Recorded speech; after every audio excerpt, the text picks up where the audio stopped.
It should surprise no one that when it comes to sexual harassment, members of Congress and their staffs are treated differently from the rest of us. The Washington Post notes a law in place since 1995 under which anyone accusing a lawmaker of sexual harassment can file a lawsuit, but only if they first agree to go through counseling and mediation, possibly lasting several months.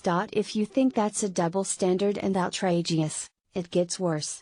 Should a settlement occur, and many don't for the same reason women are fearful of accusing bosses in every profession, the member doesn't pay.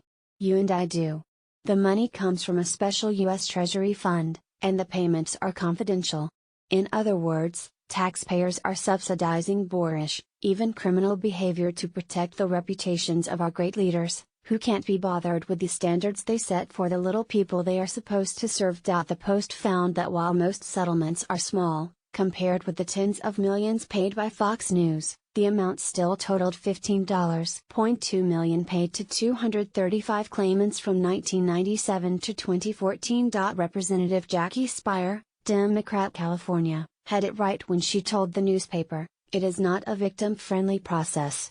It is an institution protection process." Is there any member of Congress who can defend this?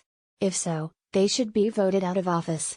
If not, the members should be subject to the same laws as everyone else and forced to pay settlements out of their own pockets, and then voted out of office. After having tolerated sexual predators in their midst for decades, Hollywood is taking the first tentative steps to address the issue.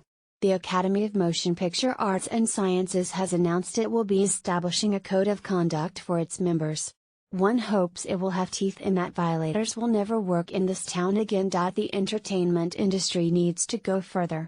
While there was much to criticize about the sometimes prudish and hypocritical motion picture production code that forced actors to keep their clothes on and avoid foul language in films produced from 1930 to 1968, it could be said that films then were mostly not complicit in the lowering of moral standards.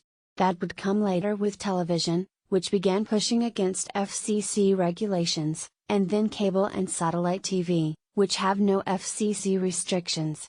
Hollywood responded to their loss of audience by going low to lure people back into theaters. Add to this pornographic films, which have done more not only to objectify women, but also to give men who view them the idea that women are hypersexual and welcome their advances. The social consequences from this filth have been documented.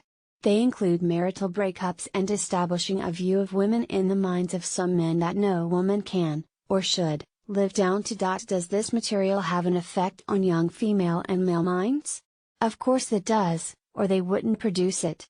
Can it lead to sexual harassment, and worse? It kills the spirit as much as a poison can kill the body. The entertainment industry has a lot to answer for. Instead of taking baby steps, it should take giant leaps. If it doesn't, this stuff will continue, from Capitol Hill to Hollywood and everywhere in between. Cal Thomas is America's most widely syndicated op-ed columnist.